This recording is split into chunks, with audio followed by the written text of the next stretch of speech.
Bismillahirrahmanirrahim. Assalamualaikum warahmatullahi wabarakatuh. Waalaikumsalam warahmatullahi wabarakatuh. Alhamdulillahilladzi ja'ala kulla syai'in hadhihi dunya bitanawalil jannah min babi husnil khatimah. Asyhadu an la ilaha illallah wa asyhadu anna Muhammadan abduhu wa rasuluh la nabiyya ba'd. Allahumma shalli ala sayyidina Muhammad wa ala alihi wa ashabihi ajmain, amma ba'du. Awalan hai naskurullah azza wa jalla alladzi qad a'tana ni'matan katsiratan hatta nastati'a aw najtami'a bi hadzal fasl al-mubarak, alhamdulillah. Tsaniyan salatan wa salaman ala habibina wa nabiyyana Muhammad sallallahu alaihi wasallam alladzi qad hamalan nasa minaz zulumati wa kadzalika ila siratal mustaqim. Baik, ayyuhatulab sabahan nur, Khair. kaifa halukum jami'an? Alhamdulillah khair antum. Alhamdulillah. Mada darsunal ana? Darsunal ana Quran hadis. Al-Quran dan hadis. Tadi pelajaran kita hari ini adalah Al-Quran dan hadis. Bagaimana anak-anak? Apakah dari kalian sudah masuk semua atau ada yang sakit hari ini? Ada. Baik, masuk semua ya. Alhamdulillah kita sehat semua pada hari ini. Baik, pada hari ini pertemuan pertama ini materi kita adalah yaitu tajwid dan hukum nun sukun. Mungkin dari kalian sudah akrab dengan kata tajwid. Tajwid itu adalah berasal dari kata jawada yujawidu tajwid, yang artinya intonasi. Ilmu tajwid adalah ilmu yang mempelajari bagaimana cara membunyikan atau mengucapkan huruf-huruf yang terdapat dalam kitab suci Al-Quran. Dan di dalam tajwid ada beberapa materi, yaitu salah satunya hukum nun sukun atau tanwin. Nah, pada hari ini kita akan fokus ke hukum nun sukun atau tanwin dulu.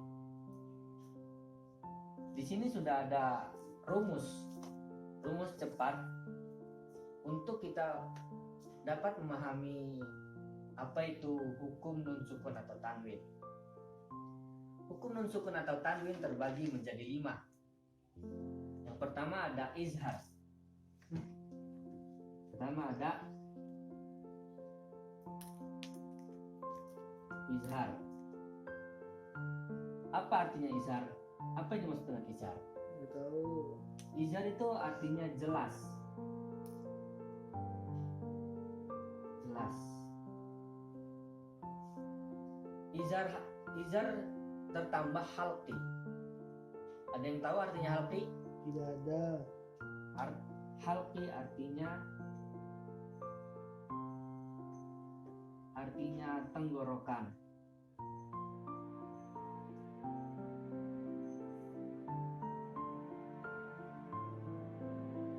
Jadi secara bahasa izhar adalah jelas dan halqi artinya tenggorokan. Hukum izhar terjadi apabila nun sukun bertemu dengan keenam huruf izhar halqi. Apakah dari kalian ada yang tahu apa aja keenam huruf dari izhar halqi? Tidak ada yang tahu? Baiklah. Jadi izhar halqi mempunyai 6 huruf. 6 huruf itu ada alif, ada ha, ada ain, ada gha, lalu ada ha, lalu ada kha. Keenam huruf ini yang memiliki adalah izhar halqi. Cara membaca izhar halqi itu harus jelas dan terang.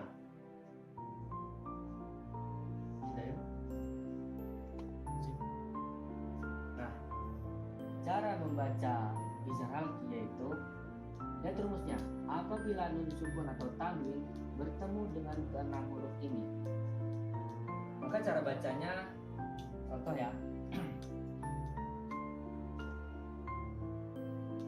man amanah. Di sini nun sukun bertemu dengan salah satu dari keenam huruf ini. Dibaca jelas man amanah dan dibaca satu ketukan man amanah. Tidak boleh ditahan, tidak boleh dengung dan tidak boleh samar. Sampai sini jelas? Jelas. Baiklah, kita masuk yang kedua. Setelah izar, yaitu ada idgham bi gunnah. Yang kedua ada idgham bi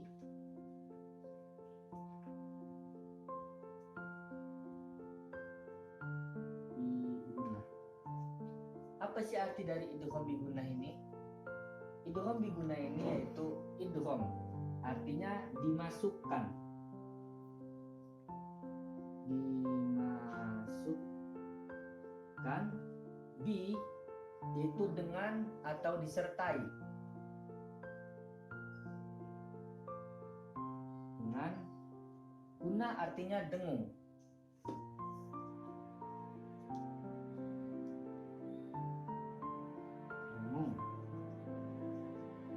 Idgham bi gunnah mempunyai 4 huruf. Apakah dari kalian ada yang tahu apa aja huruf idgham bi gunnah? Tidak ada. Huruf-huruf idgham bi gunnah yaitu adalah ya, nun, mim, dan waw. Keempat huruf ini adalah milik idgham bi gunnah. Cara membacanya, apabila nun sukun atau tanwin bertemu dengan keempat huruf ini, maka dibaca dengung dan ditahan 2 harokat atau 2 ketukan.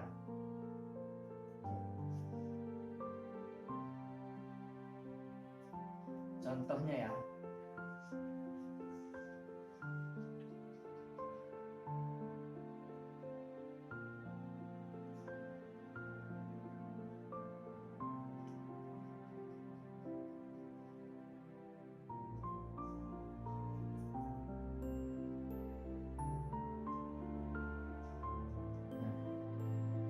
ucapannya faman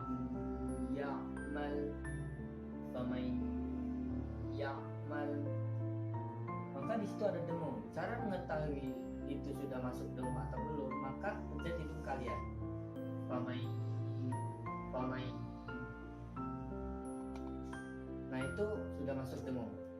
Aku bilang gitu, nah itu masuk dengung. Lalu contoh dari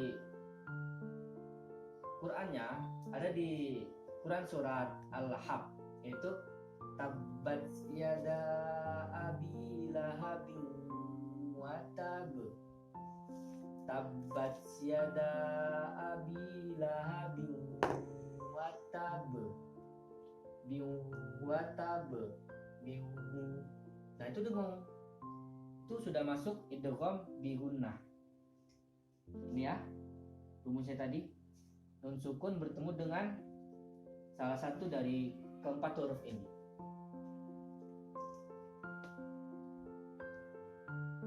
Dan selanjutnya ada idgham bila gunnah.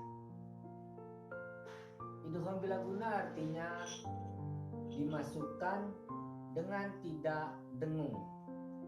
Kalau idgham bi gunnah tadi dimasukkan dengan disertai dengung, akan tapi idgham bila gunnah itu dimasukkan dengan tidak dengung. Huruf-huruf yang dimiliki idgham bila gunnah yaitu la dan ro. Hanya 2 yang dimiliki idgham bila gunnah. Cara membacanya sama, akan tapi dia tidak dimasukkan dengung dan tidak ditahan 2 harokat. Contohnya idgham bila gunnah. Nih.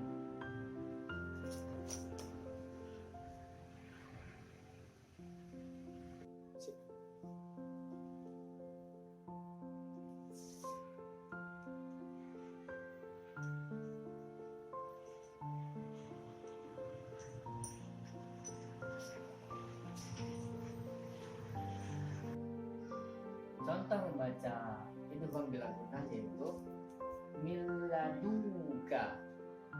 Jadi dia tidak ditahan 2 harokat dan tidak dengung. Jadi langsung masuk. Miladunka, miladunka, miladunka itu. Baiklah, selanjutnya kita masuk ke iklab. Apa itu iklab? Iklab secara bahasa itu yaitu memindahkan sesuatu dari bentuk asalnya kepada bentuk lain. Dan iklab hanya memiliki 1 huruf, yaitu ba. Iklab hanya memiliki 1 huruf, yaitu ba. Dan cara membacanya, apabila nun sukun bertemu dengan huruf ba, maka menjadi mim dan ditahan 2 harokat. Contoh,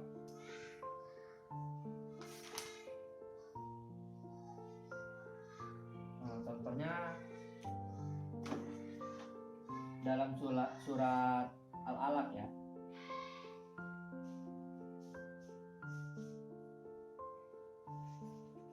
Kalla la illam yantahi lanasfa'an bin nasiyah. Nah itu tadi contoh dari iklab. Lanasfa'an bin nasiyah.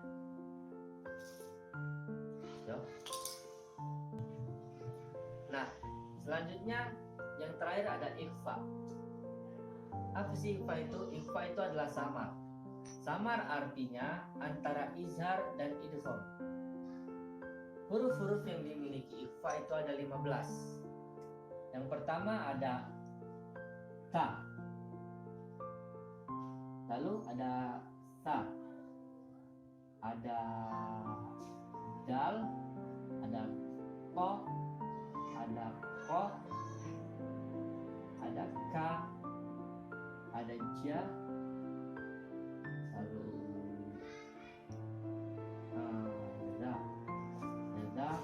ada sa, ada sya, ada ko,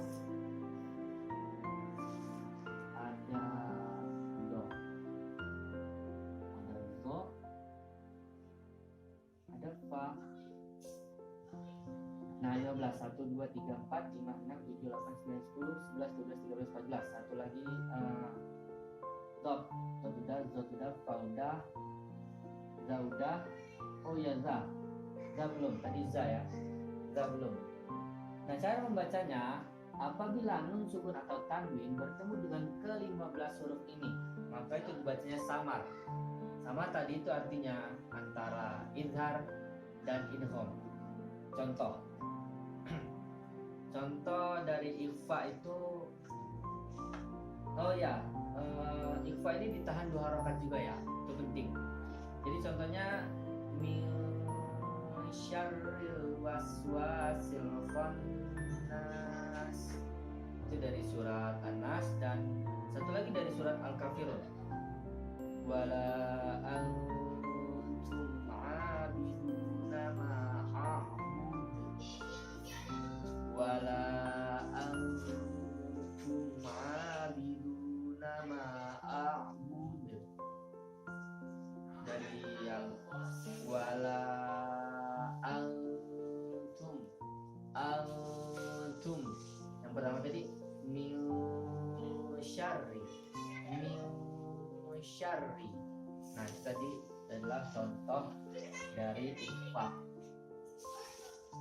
Baiklah, mungkin cukup sampai sini pelajaran tajwid dan hukum nun sukun atau tanwin. Apakah dari kalian ada pertanyaan? Tidak ada ya, mungkin cukup jelas. Dipelajari lagi hukum nun sukun atau tanwin ini, karena membaca Al-Quran itu harus perlahan-lahan dan benar.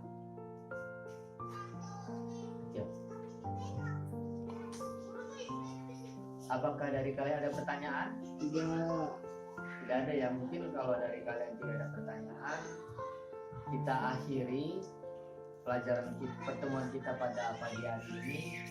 Mungkin faqad hadza minni.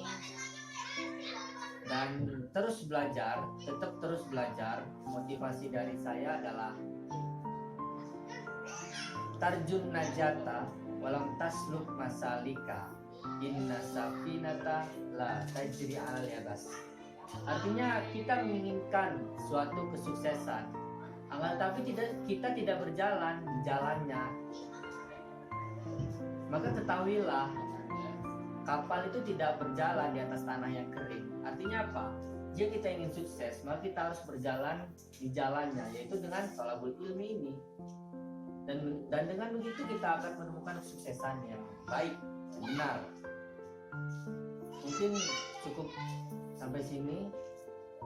Saya akhiri. Wassalamualaikum warahmatullahi wabarakatuh. Waalaikumsalam warahmatullahi wabarakatuh.